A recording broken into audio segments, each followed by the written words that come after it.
Whatever way you look at this car is lovely. It just does everything beautifully. Don't think this is a girl, I think it's a man. It's not terribly easy to drive. It's just under 2.5 tonne. The beauty of these motor cars is that they are forever. They don't make them like this anymore.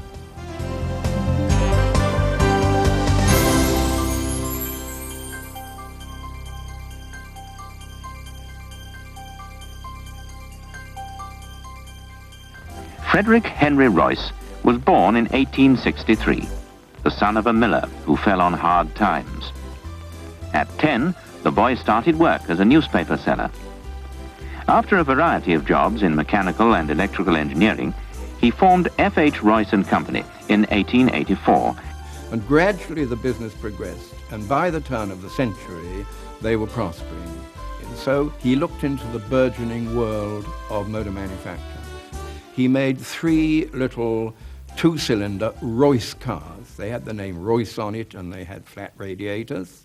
Now, there was another gentleman down in London, the Honourable Charles Stuart Rolls. Now, he was a man of totally different dimensions from Henry Royce.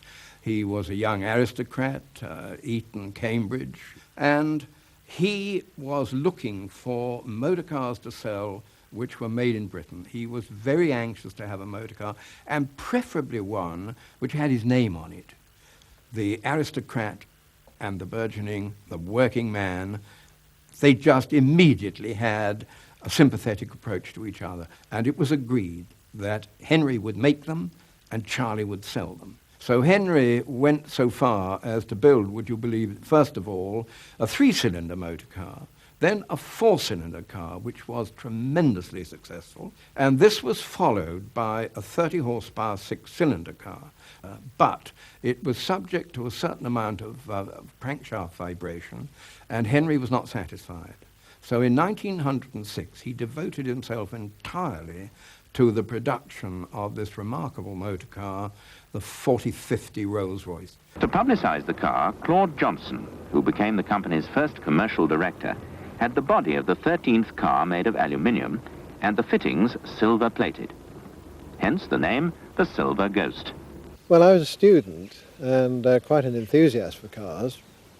I was only 19, and 2 friends and I saw this car advertised in Motorsport, and we got it going in 1949, and I was lucky enough just to keep it. I always had somewhere to put it, and I love it.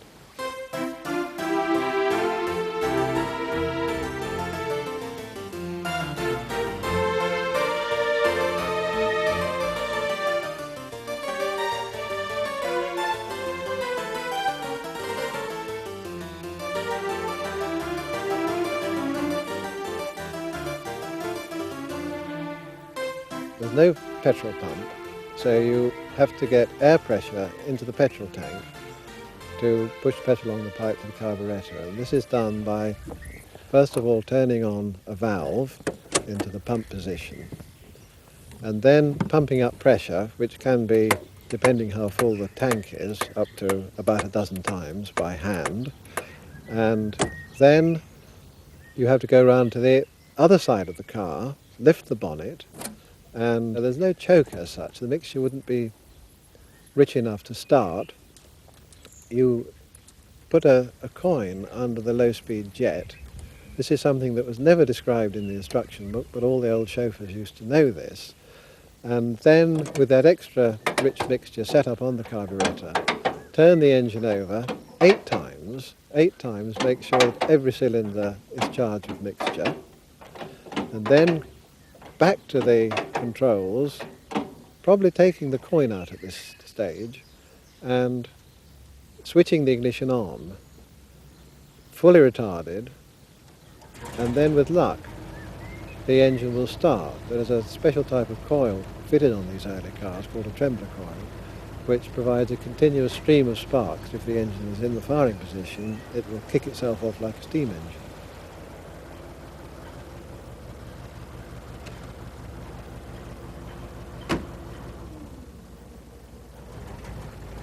And once it's running, You then move the controls to give a reasonable tick over, advance the ignition, and we're ready to go. It's difficult with hindsight to realise that in 1906 Rolls-Royce wasn't really very well known, and they did all sorts of things to try and get publicity, going from London to Edinburgh in top gear, for example, on one of the early Ghosts, and then doing in the same car a speed of 78 miles an hour at Brooklands. It seems strange that these speed events were something they wanted to do. It doesn't in the Rolls-Royce image anymore, but it brought the name in front of the public. It doesn't have a huge performance. It's not a sports car. It's not terribly easy to drive in some ways. The gear change is not easy, but it just does everything beautifully. And they're so reliable. They were so beautifully made that mechanical failure is very, very rare on them. So they were outstanding at the time. There's no question about it. They were quite different from any other car, smoother, quieter, and better made. And that's how they got the reputation of being the best car in the world. The very early cars didn't have mascots at all, but I think it became popular to have a mascot on your radiator, and Royce didn't like the fact that people could fit rather heavy, cumbersome things on the front, so he commissioned Charles Sykes, who was a sculptor, to sculpt the Flying Lady. I don't believe my car ever had one. I mean, children come up sometimes and say, it can't be a Rolls-Royce, it hasn't got the Flying Lady on the front. But there we are. I don't think I should bother to have one now. A girl called Eleanor Thornton was used almost certainly as the model for what became known as the Spirit of Ecstasy. And it does depict the figure of a young woman, arms outstretched, with a mass of tulle wafting in the breeze. And it just encapsulates what Rolls-Royce motoring was all about. In 1914, the Silver Ghost went to war. Its luxurious body was replaced by armor plate. Some of the armored Silver Ghosts were still in service in the Middle East at the start of World War II. Rolls was a very good salesman, but at the same time a man of immense imaginative powers. He was trying to persuade Henry Royce to build aero engines around 1908. And Henry was saying, well, what is the point of my building aero engines when they aren't aeroplanes? But he was also mad keen on ballooning and aeronautics generally. And he went out to America and he met the Wright brothers. The Wright brothers took him flying, and from then on, he became absolutely obsessed with flying.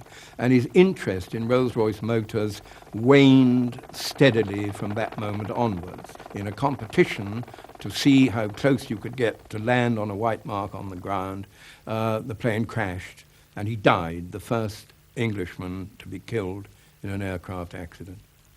Charlie Rolls' tragic death traumatized Royce to an extraordinary degree. He looked upon this young man almost as a brother.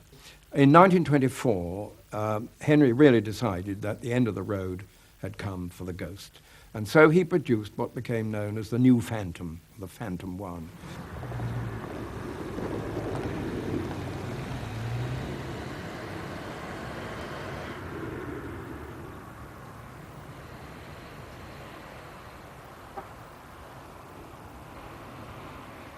This is a 1937 Phantom 3 Rolls-Royce with coachwork by Freestone and Webb. Right from the start, we called him Sir George, but in fact we've got onto such friendly terms now that he's just called George. Most people give their cars girls' names. Somehow or other, I don't think this is a girl. I think it's a man. He's not really capricious, you know. He's very reliable, straightforward, robust, quite macho, really, you know. Most of the time, very quiet and smooth. If you put your foot down, you really feel the muscles coming through. An archetypal English gentleman.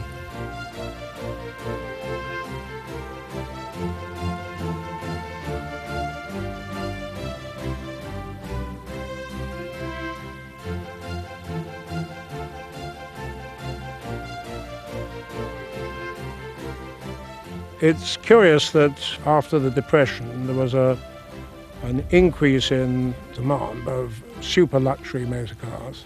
It was a time when people were still building cars regardless of cost. And although £2,500 or so, which is what this car would have cost in 1937, doesn't sound like a lot of money, it was a hell of a lot of money then. Probably the equivalent of about £300,000 in present-day money.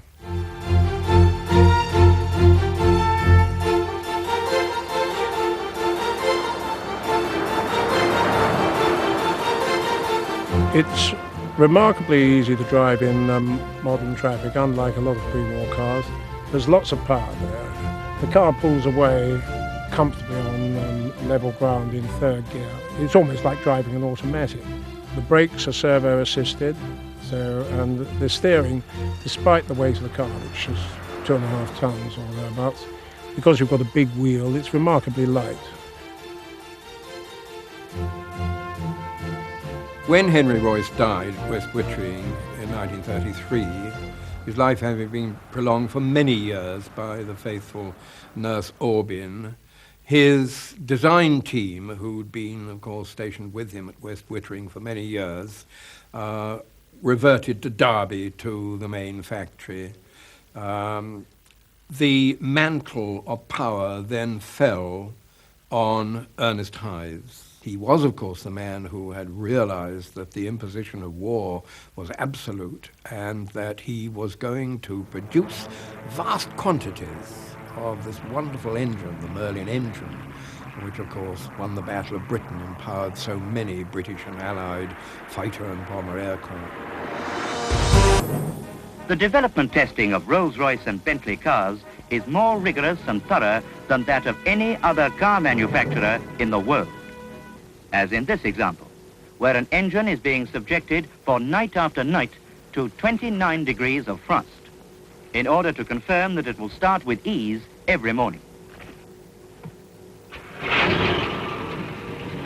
After the Second World War, the production of motor cars was transferred from Derby to Crewe. They had realized that to continue to build Rolls-Royce motor cars and Bentley motor cars as they were built before the war would be an impossibility. The war brought an entirely new image of the working man. He was no longer prepared to work 10-hour days at 1 6 an hour.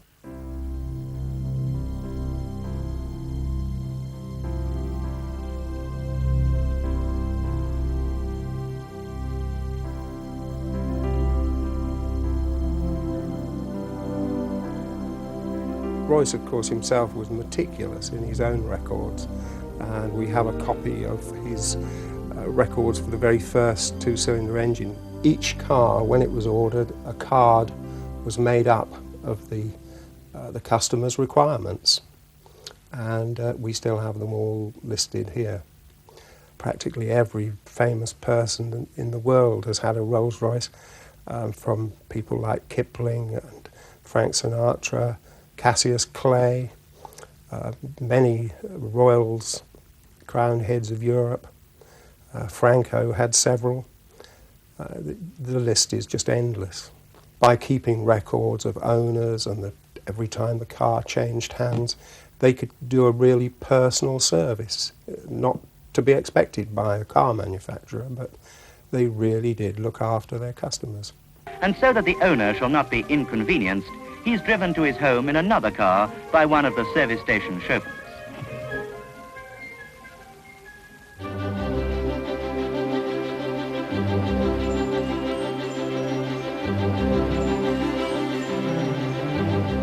This motor car is a Silver Cloud 3, long wheelbase limousine with a division. Now the division is with a glass partition that goes between the passenger and the driver.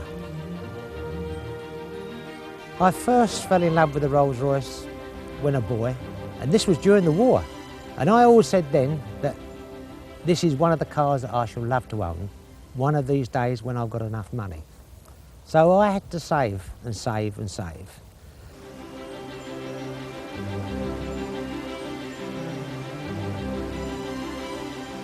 I never thought I'd have sufficient money. And one day when I'm much older, years older, in the evening news, there was this particular motor car for sale. And they wanted £6,500. Now for me, £6,500 meant a lifetime of saving. And it was the biggest wrench of my life. I've had this now for 23 years. The engine's never been touched, only for general maintenance, changing of oil, filter, which I've always done myself. Well, the engine size is 6¼ litre, which is a very large engine, but then it's got to take a very large body. This particular motor car as well does 18 to the gallon, providing you keep your foot steady at approximately 65 miles an hour. Modern day cars have got power steering. This is power assisted steering, which enables you to pull the wheels around because it's a very heavy old car. It's just under 2.5 tonne. But this particular motor car, I don't take a toolkit in anywhere I've been. And I've just come back from Sweden in it on a road rally. And we've been to Salzburg, we've been to Berlin when the wall was up. Had to go through the corridor. We've had all the police look at it, all the communists look at it. And that makes me proud to be English. Well, my son went to the Rolls-Royce School of Chauffeuring, and I've always been known as Little Legs. And I have to use a cushion under my behind. And when I sit in the back with my big cigar on, they go, oh, here he comes again. And my son is 6 foot tall. I said, he makes me look as if I'm about 3 foot tall. But then when I'm sitting in the back of this, I'm 10 feet tall.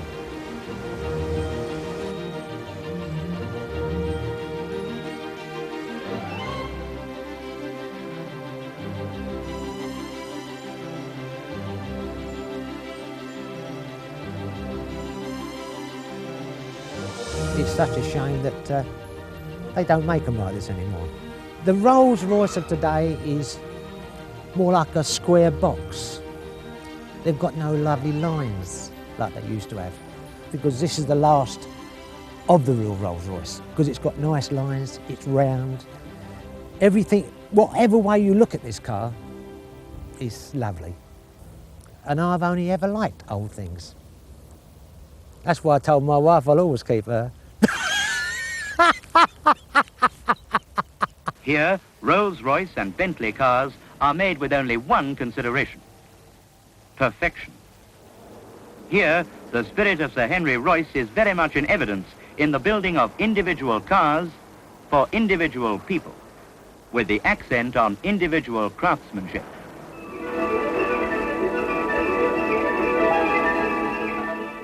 Still, they went down to Sorrento to have the walnut trees cut and recut in order to get the superb veneer that went into the woodwork. They traipsed around Denmark and Sweden to find cowhides that had not been penetrated by barbed wire. They went, as they do to this very moment, to endless lengths to achieve what they have continued to strive for, the pursuit of excellence. Rolls-Royce, not surprisingly, have consistently marketed themselves through very glamorous catalogues, with parchment covers, with onion skin insets, with very lavish illustrations. One suspects it was always difficult to get a Rolls-Royce brochure. It had to be almost a private order. Because, of course, most of them, or indeed all of them until the 50s, were coach-built, the body of the brochure had very, very lavish technical information, and the body styles were generally a series of pictures tucked in the back, perhaps, or mounted on separate sheets. After the 50s, the advertising material ceases to emphasise engineering excellence and originality. What you do get is interior shots of the leather, the walnut, the features that had become traditionally Rolls-Royce areas. And increasingly, as the 70s and 80s went on, you were emphasising just this luxury element, just this prestige element, and there was no suggestion, perhaps, that you were buying anything extraordinary mechanically or technically. We'd made the very successful Silver Shadow for some 15 years, until the end of the 1970s.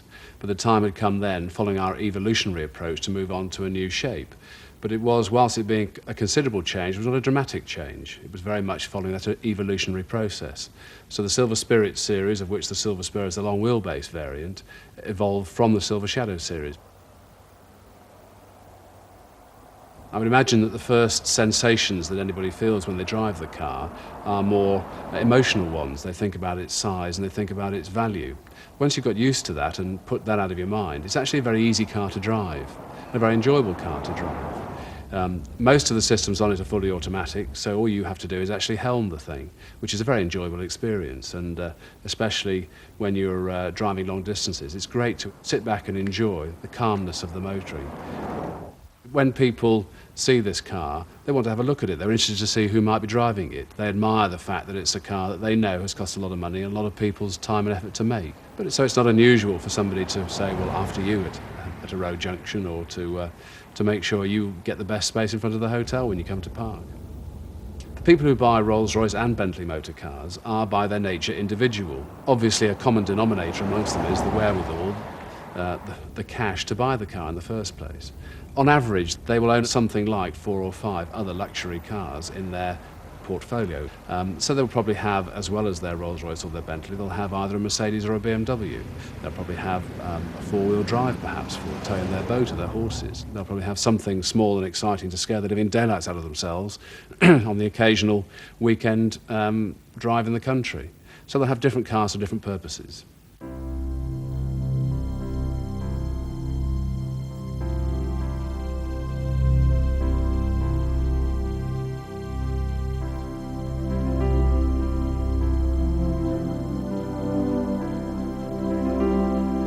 Rolls-Royce of today is very much a contemporary motor car, as it has to be. We wouldn't have survived without always changing with the times. But it is very much the descendant of the proud Silver Ghost, and I think it would rightfully carry still the name that the Silver Ghost earned for us all those years ago of being the best car in the world. Well, of course, the great name, the best car in the world, was formulated by a very eulogistic motoring correspondent in 1910.